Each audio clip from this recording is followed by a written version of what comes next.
Hey everyone, this is Michael again, and welcome to my review of tonight's edition of Smackdown. And tonight was the go-home show for Hell in a Cell, which is coming up on Sunday.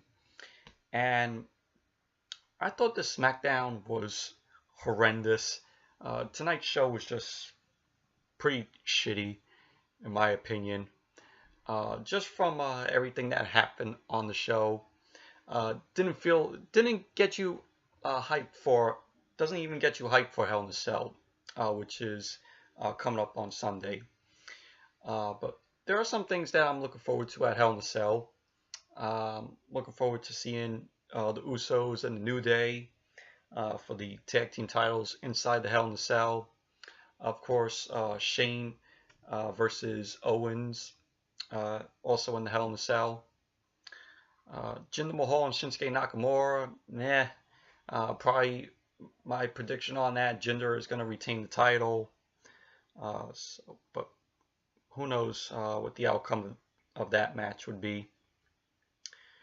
But getting onto the show opened up, like they did Raw last night, where they had a moment of silence to, for the tragedy that happened in Vegas on Monday, yesterday, or on like early Sunday night. But they had a moment of silence just like they had on Raw last night. And then after that we had Renee Young interview Shinsuke Nakamura.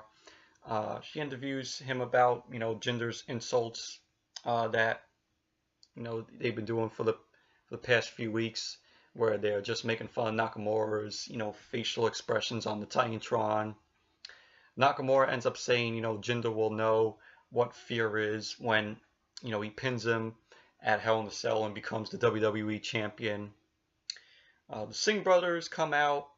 They introduce Jinder Mahal, and Nakamura is just looking over there waiting for Jinder to come out, but from out of nowhere, from behind, Jinder comes and attacks Nakamura from behind.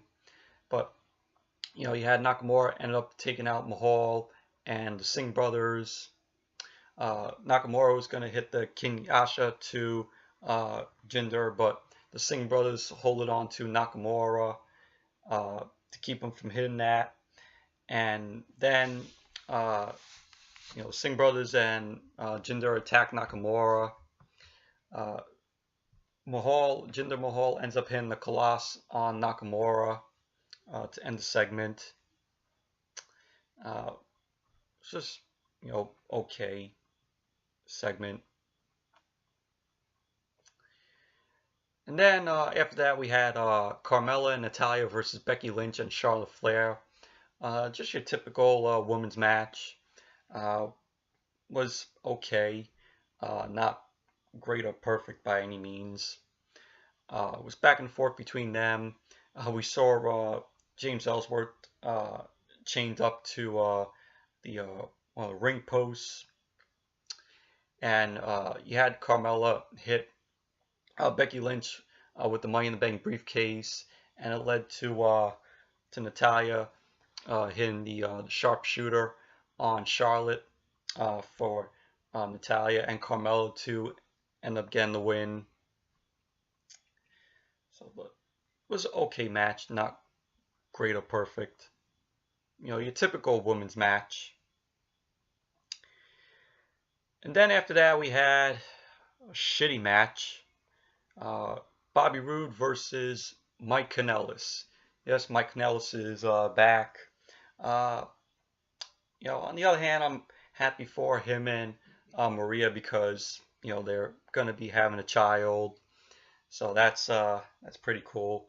But just Bobby Roode won the match. Mike Kanellis, of course, sucking in the ring as always. Bobby Roode got the win with the glorious DDT.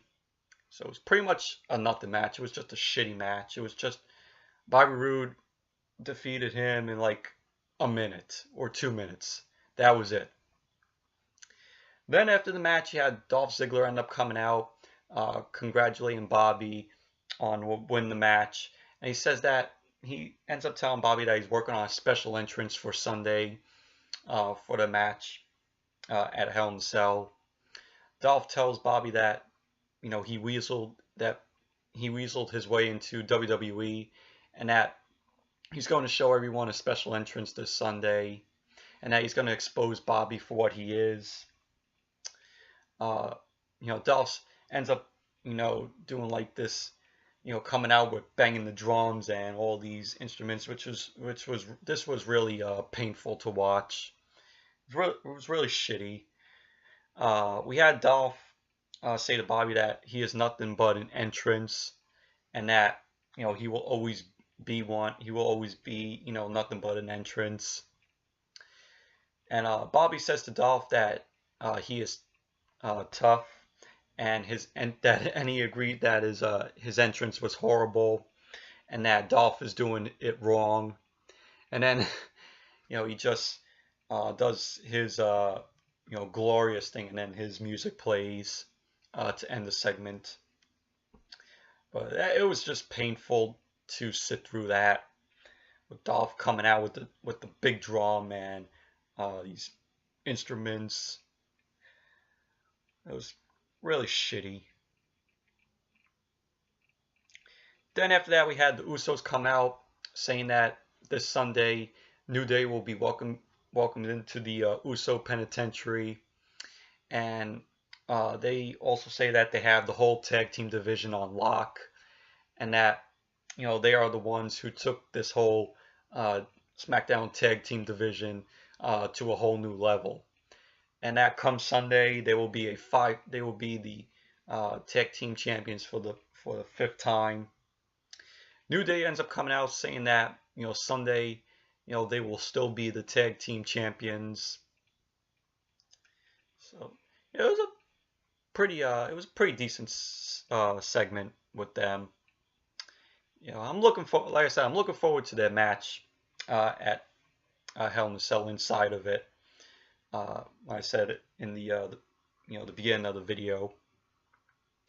I'm looking forward to the Usos versus the New Day inside at Hell in a Cell. They're gonna put on another really good match, hopefully. But their SummerSlam match on the kickoff show, that was really great. That was a really good match. But it was a decent segment with them.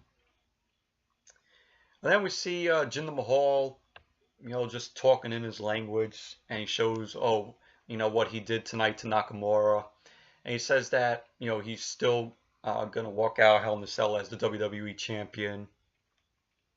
It's that little thing. Then after that, we had Ty Dillinger versus Baron Corbin, which was meh. Which was a meh match to me. Not that good.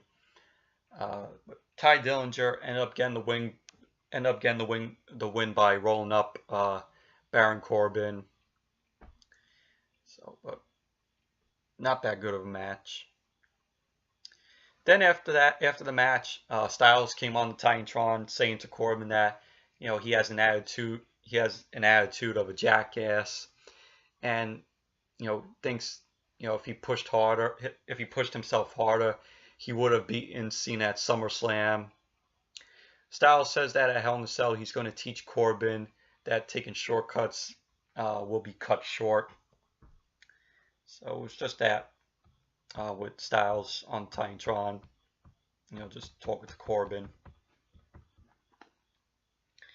And then after that, we had Dana Warrior out. The Susan G. Komen thing where last night on Raw they had the 3 pink belts, for the 3 women who were breast cancer survivors, which was the same thing that they did tonight. That's pretty cool that they did this again. So it was pretty nice. Pretty nice how the way they do that. But it was enjoyable, And then we had Randy Orton versus Aiden English. This match was just another shitty match. Before the match even started, you had Rusev say to Orton that last week he ruined Rusev Day, and that Sunday he's going to destroy Orton. Rusev goes on to say more, but Randy Orton ends up coming out and cutting him off. We get to the match, and it was pretty much basically nothing. Just Orton got the match with the RKO. He hit the RKO on Aiden English to score the win. So pretty much it was just a meh match, not that good. Another shitty match. And then we see Sammy approach Shane, and says to Shane that Owens has snapped. Shane tells Sammy that Owens Sunday will be locked in the cell with him, and he tells Sammy to take care of himself, and Shane says that he will take care of himself. So a little backstage segment with them.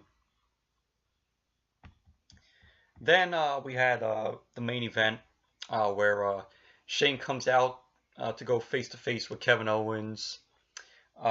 Shane tells Owens to come out. Owens doesn't come out, and so Shane ends up calling him a coward, and he calls him a coward because he beat down his father. He talked crap about his kids, and Shane says Sunday Owens can't escape, and when the cell door closes and the match starts, he's going to change Owens' life, and he ends up saying that it will be false count anywhere, meaning that they could go outside the cell, battle anywhere. And he says that he's going to beat Owens. We see Owens come down from the crowd. Shane says to come down to the ring to have this face to face, and Owens declines, and he goes back up the stairs, and he tells Shane that he will see him Sunday. Shane says to Owens that if Owens doesn't bring the fight to him, he's gonna bring the fight to Owens.